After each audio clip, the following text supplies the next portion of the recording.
आज का आज का जो टॉपिक है वो सामान्य अध्ययन विषय पर आधारित है, जिसमें हम सामान्य अध्ययन से जुड़े हुए प्रश्नों को देखेंगे। पहला प्रश्न है कि नीचे दिए गए कथन और कारक हैं, जिसमें हमें एक को कथन और दूसरे को कारण कहा गया है। ठीक है, एक को कथन और दूसरे को कारण कहा गया है। कि पहला है कि कथन है कि अंतर्राज्यीय परिषद के गठन का अधिकार राष्ट्रपति को होता है और राष्ट्रपति इस परिषद का पदेन अध्यक्ष है। राष्ट्रपति जो है इस परिषद का पदेन अध्यक्ष है। तो कौन सा कथन जो है वो सही है, ये हमें बताना है कि ए और दोनों सही हैं या ए और दोनों सही हैं, एक दूसरे की व्याख्या करते हैं या नहीं करते हैं, या फिर ए सही है और आर गलत है, या फिर ए गलत है आर सही है। तो इसका सही जो आंसर है वो आपका है सी ऑप्शन, ए सही है, ठीक है, और आर गलत है। क्योंकि अंतर्राज्यीय परिषद का गठन तो राष्ट्रपति के द्वारा किया जाता है, लेकिन प्रधानमंत्री इसका पदेन अध्यक्ष होता है, इसलिए दूसरा गठन इसका जो है वो गलत है। अगला प्रश्न है, सल्तनत काल में प्रांतों को विभिन्न इकाइयों में से विभाजित कर जिले या सिख की स्थापना सबसे पहले किस सुल्तान ने की थी? ऑप्शन है इल्तुतमिश, रजिया, बलबन या फिर अलाउद्दीन खिलजी। जो इसका सही आंसर है वो आपका है सी ऑप्शन, बलबन। बलबन ने ही सबसे पहले सिख या जिले की स्थापना बलबन ने ही की थी और सिख के मुखिया को सिकदार कहा गया था। बलबन का कार्यकाल जो है वो 1265 से लेकर 1287 तक रहा है, ठीक है। और बलबन जो था वो बलबन को उलूग खां की उपाधि नसरुद्दीन महमूद ने दी थी। अगला प्रश्न है, निम्नलिखित में से भारत के कौन से ऐसे राज्य या केंद्र शासित प्रदेश हैं जिनकी सीमाएं कम से कम 3 देशों को स्पर्श करती है? ऑप्शन है लद्दाख, अरुणाचल प्रदेश, पश्चिम बंगाल या फिर सिक्किम। और कोड के आधार पर हमें चयनित करना है कि कौन सा कथन जो है वो सत्य है। 1 2 3 4, 1 2 3, 2 3 4 या फिर 1 3 4। जो इसका सही जो आंसर है वो आपका है ए ऑप्शन, 1 2 3 4, मतलब कि लद्दाख। क्योंकि लद्दाख की सीमा जो है पाकिस्तान, अफगानिस्तान और चीन को टच करती है। अरुणाचल प्रदेश की सीमा चीन, म्यांमार और भूटान को टच करती है। पश्चिम बंगाल की सीमा बांग्लादेश, नेपाल और भूटान को टच करती है। और सिक्किम की सीमा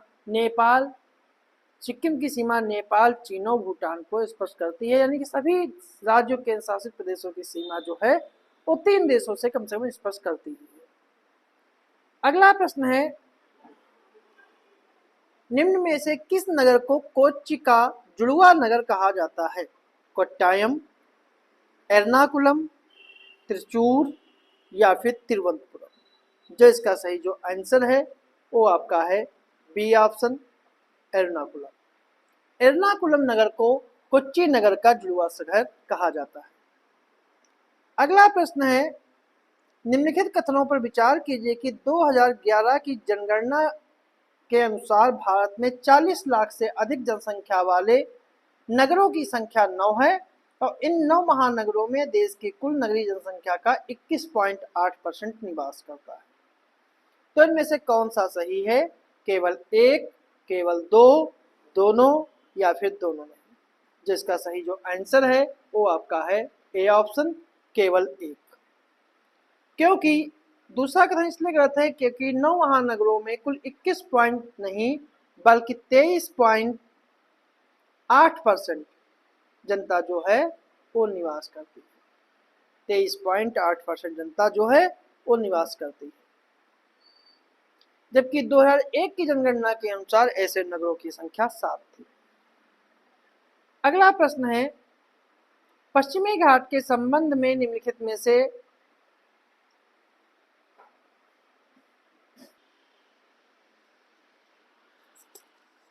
पश्चिमी घाट के संबंध में कौन सा कथन सही है? सही कूट चुनें। कि यह उत्तर में ताप्ती के मुहाने से दक्षिण में कन्याकुमारी अंतरिक्ष तक 1600 किलोमीटर लंबे क्षेत्र में विस्तृत है। यह हिमालय के बाद भारत की दूसरी सबसे लंबी पर्वत श्रेणी है। इसकी औसत ऊंचाई 1300 मीटर है और यह वास्तविक पर्वत श्रेणी नहीं है बल्कि प्रायद्वीपीय पठार का एक ही भ्रंश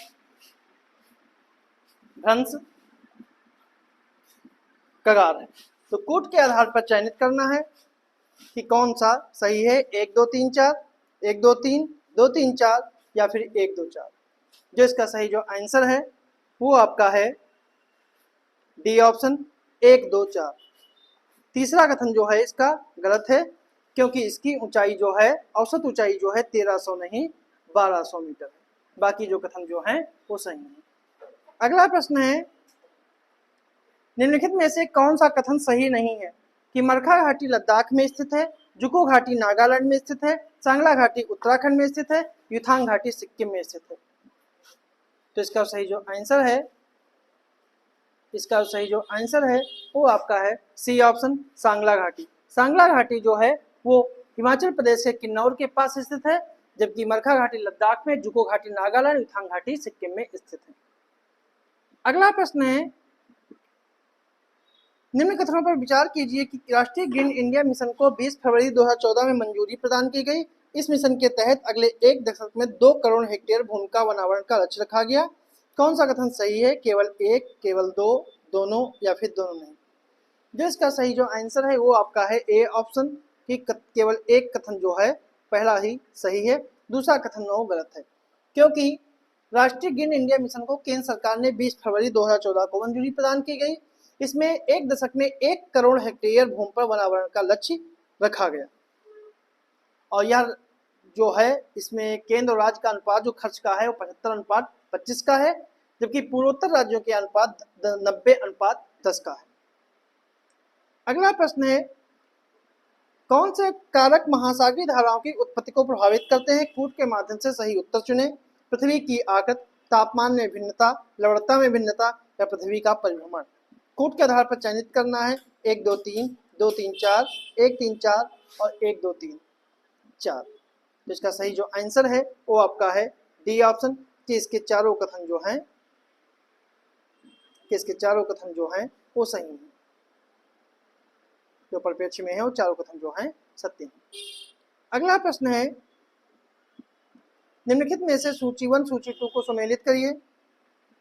कि रॉटर शहर और नदी रॉटरडम, हैम्बर्ग, बुडापेस्ट और बैंकॉक।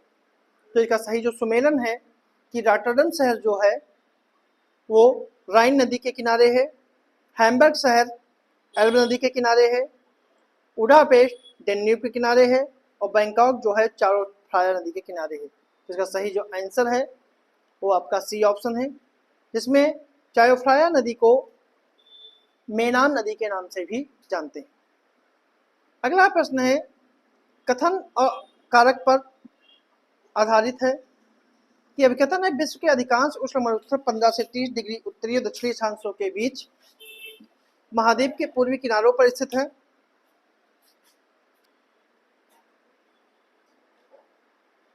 दूसरा है, व्यापारिक पवन जैसे पश्चिम की ओर जाती हैं, जैसे जैसे पश्चिम की ओर जाती हैं उनकी नमी और आर्द्रता में कमी आती जाती है। तो कूट के आधार पर चयनित करना है। तो इसका सही जो आंसर है वो आपका है डी ऑप्शन, ए गलत है और आर सही है। इसका जो ए गलत है और आर सही है, ठीक है, आर सही है। क्योंकि विश्व के अधिकांश उष्ण मरुस्थल 15 से 30 डिग्री उत्तरी और दक्षिणी अक्षांशों के मध्य महाद्वीपों के पश्चिमी किनारे पर पाए जाते हैं, न कि पूर्वी किनारे। अगला प्रश्न है, स्टॉकहोम समझौते के संबंध में कौन से कथन सही हैं? कि संयुक्त राष्ट्र संघ के तत्वाधान में 5 जून 1972 को स्टॉकहोम में पर्यावरण सुरक्षा के लिए विश्वव्यापी स्तर पर एक पहला प्रयास था।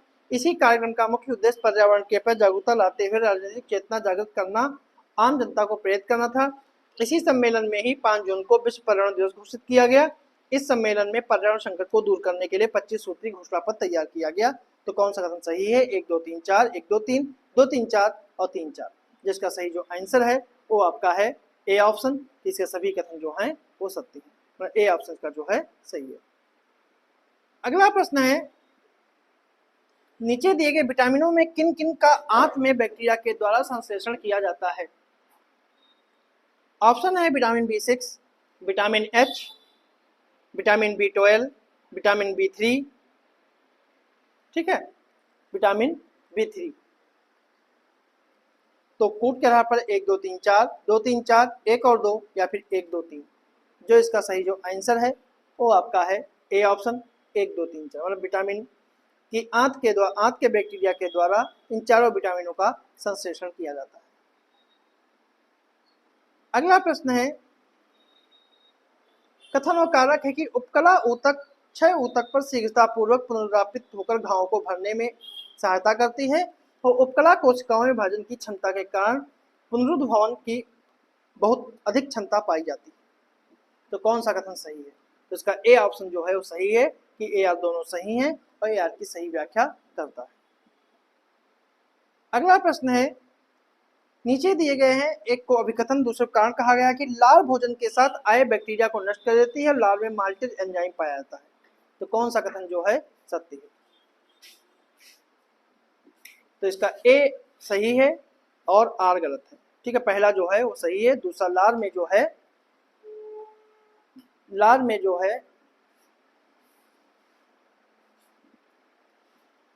लाल में टाइलिन, माल्टेज और पॉलीसैकेराइड्स, ठीक है, पॉलीसैकेराइड्स एंजाइम पाया जाता है।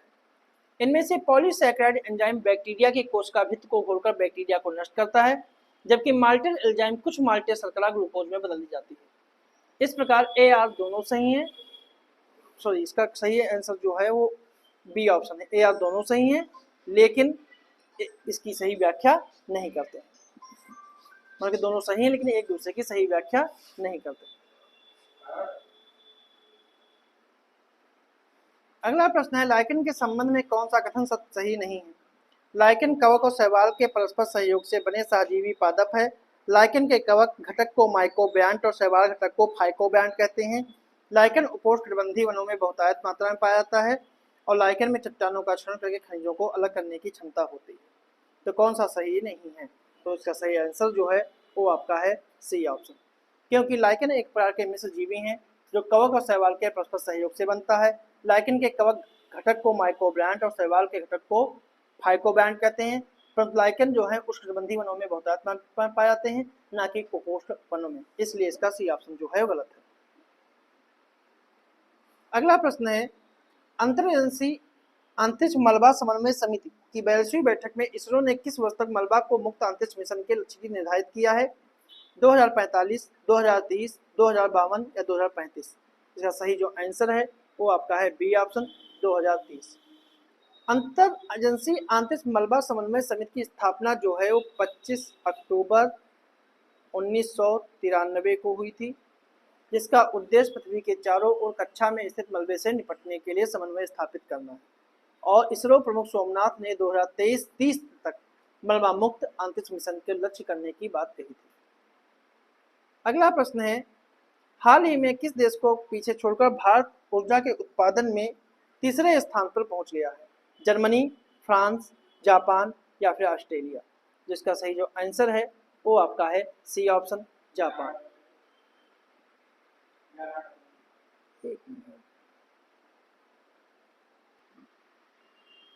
इसका सही जो आंसर है वो आपका है जापान। जापान को छोड़कर भारत जो है तीसरे स्थान पर पहुंच गया है। चीन सौर ऊर्जा के उत्पादन में विश्व के पहले स्थान पर है और यह रिपोर्ट जो है ग्लोबल इलेक्ट्रिसिटी रिव्यू जो है वो 8 मई 2024 को जारी हुई थी। अगला प्रश्न है, निम्नलिखित युग्मों में कौन सा सही सुमेलित नहीं है? यंत्र और मापन, एंटीनोमीटर, एटमोमीटर, बोलोमीटर या फिर एनीमोमीटर। जो इसका सुमेलन नहीं है वो आपका है डी ऑप्शन, एनीमोमीटर। क्योंकि एनीमोमीटर से वायु वेग मापा जाता है, जबकि पौधों की वृद्धि को मापने के लिए किस्कोग्राफ का प्रयोग किया जाता है। अगला प्रश्न है, अल्फा किरणों की भेदन क्षमता बीटा किरणों की अपेक्षा अधिक होती है और अल्फा किरणों की आयनकारी क्षमता बीटा किरणों की अपेक्षा अधिक होती है। तो कौन सा कथन जो है सही है? ठीक है, केवल एक, केवल दो, दोनों या फिर दोनों नहीं। जो इसका सही जो आंसर है वो आपका है बी ऑप्शन। ठीक है, केवल दो। क्योंकि पहला कथन गलत है, क्योंकि अल्फा किरणों की तुलना में बीटा किरणों की भेदन क्षमता अधिक होती है, इसलिए पहला कथन जो है वो गलत है। और दूसरी तरफ अल्फा किरणों की आयनकारी क्षमता बीटा किरणों की अपेक्षा 100 गुनी अधिक होती है। तो ये थे हमारे आज के कुछ प्रश्न।